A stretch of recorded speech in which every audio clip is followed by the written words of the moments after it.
And welcome back. Hey everyone, JTISREBORN back again to do another Batman the Animated Series episode, and welcome to part 2 of my two-part review of Two-Face. You know, the episode, Two-Face part 1 and part 2. My Batman the Animated Series reviews, you get the point. So anyways, I just finished reviewing the first part, and now I assume you're over here wanting to hear about my thoughts on the second part, so let's get into it. Okay, so this part 2 of Two-Face, it takes place about like 6 months after the events of the first episode. Now, Harvey Dent has fully embraced his Two-Face mantra, because remember at the end of the last episode, he was, at the end in the hospital, and then he goes on out, and then he accepts who he is now as Two-Face. So now he's Two-Face, and he's going around with, like, his henchmen, Min and Max, who, by the way, I just saw, like, a few, weeks ago when I reviewed a Batman and Harley Quinn movie. Min and Max are the ones singing this song, Don't Pull Your Love on Me, Baby. And then, yeah, just Don't Pull Your Love is what they were singing, so I just thought that was kind of funny how they're in this episode and that movie too. But yeah, so anyways, he's basically going around on a crime spree, hitting all of Rupert Thorne's, fronts, so he can just, humiliate him and then just, like, take his money and then now he's planning a big hit on Thorne. He wants to do to Thorne what Thorne did to him. He's looking for files that have, like, incriminating evidence on Thorne, and now what he's going to do, he's going to try and get those files and get them to the police, so now he can humiliate and embarrass Thorne to where his whole entire empire crumbles. That's kind of what Two-Face wants to do, but he's still like, there's still a bit of Harvey left in him, especially when it comes to Grace, his fiance, stuff like that. This episode also deals with the guilt that Bruce Wayne is feeling after the events of what happened.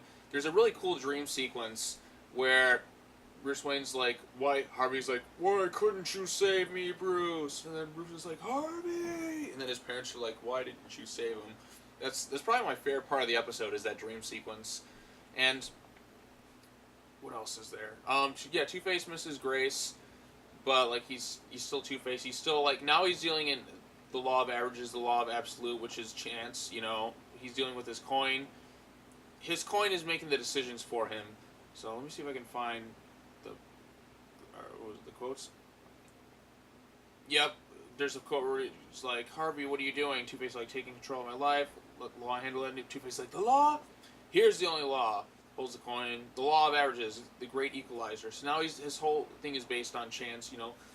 The only morality in a cruel world is chance. 50-50, as they say in The Dark Knight, another kick-ass movie.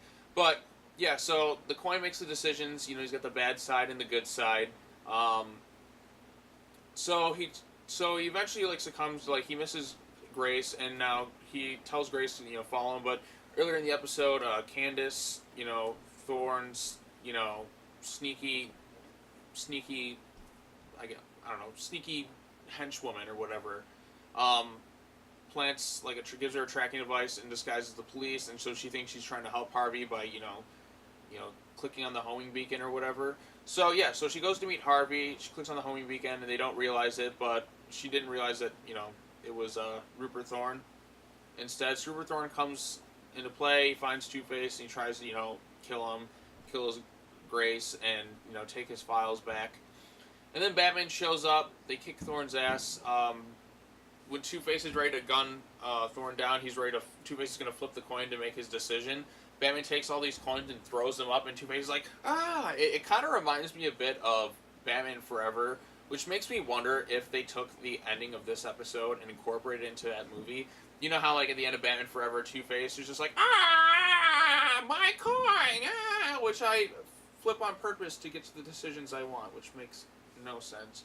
Batman Forever, on a side note, in regards to Batman Forever is a really dumb movie, but by God do I love it for its ridiculousness. But, back to this. So Two-Face is like, the coin! Ah! And it's just, he just loses it and he just breaks down. And then, at the end of the episode, Gordon's just like, do you think that there's any hope of him, like, getting back to the way he used to be? And Bruce is just like, when there's love, there's hope. And then they're just like, but with a little luck, it wouldn't hurt. So then he flips the coin, it lands in the fountain, and that's basically the end of the episode. Now, in terms of this episode against the first part, I do like the first part more.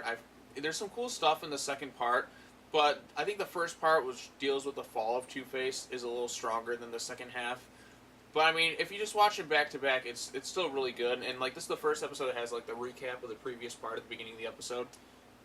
It's still a really strong episode. I just think the first part was a little bit stronger, getting into the origin of Two-Face.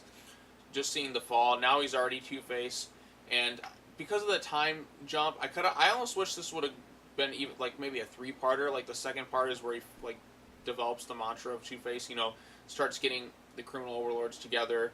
But I think the time skip just like to the end of his games with Thorne or whatever is pretty effective, and just seeing just the ending of the episode where Harvey kind of breaks down is, you know, it's really great stuff. I mean, this is like this. I feel like this is.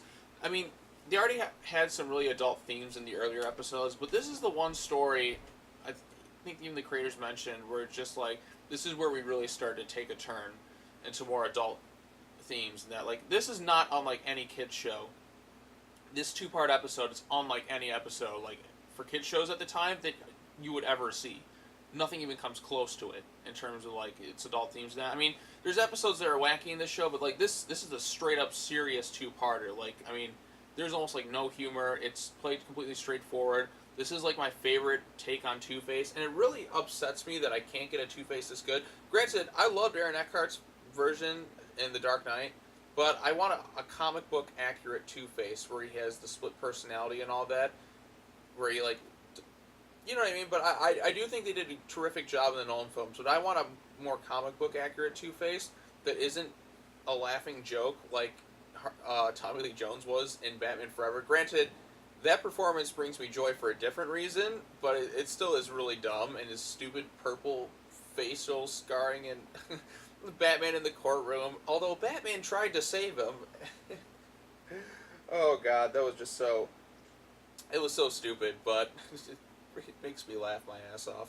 But yeah, this Two-Face, this is my favorite take on Two-Face. And also, I guess I'd count the Arkham games too, but this, like, the voice and the performance of the actor, just like, at first it's just a normal Harvey, and then he does that Two-Face voice, and you're just like, that Two-Face voice, it just sticks with you. You just hear it, like, up close, you're like, heads or tails, kitty cat. I thought that's, you know, that's pretty great.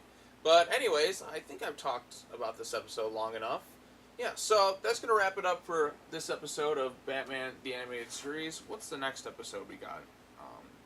It's Never Too Late. I think that's another Thorne-centered episode. I always forget that one. It's like a mob-centered episode, or whatever. So we'll get to that one next, and then I think there's one more episode left on this disc, and then that's all of it. But yeah, I typically record a couple episodes at a time. As you can tell, I'm wearing the same shirt for the past couple weeks at the point you're seeing this video, and I post these every Tuesday.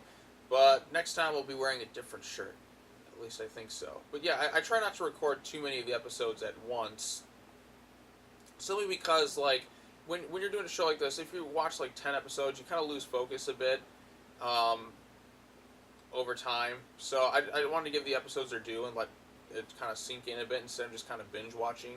So yeah, so next week, that episode I just spoke of, what was the name of it again? Excuse the quality of this. It's Never Too Late. So yeah, next week, It's Never Too Late, and then after that, I've got Batman in my basement. So, yep, that's all I got to say. Thanks for watching, everybody. Be sure to comment, like, and subscribe. Let me know in the comments below what you thought of Two-Face Part 2. Are there any little moments you want to talk about in the episode?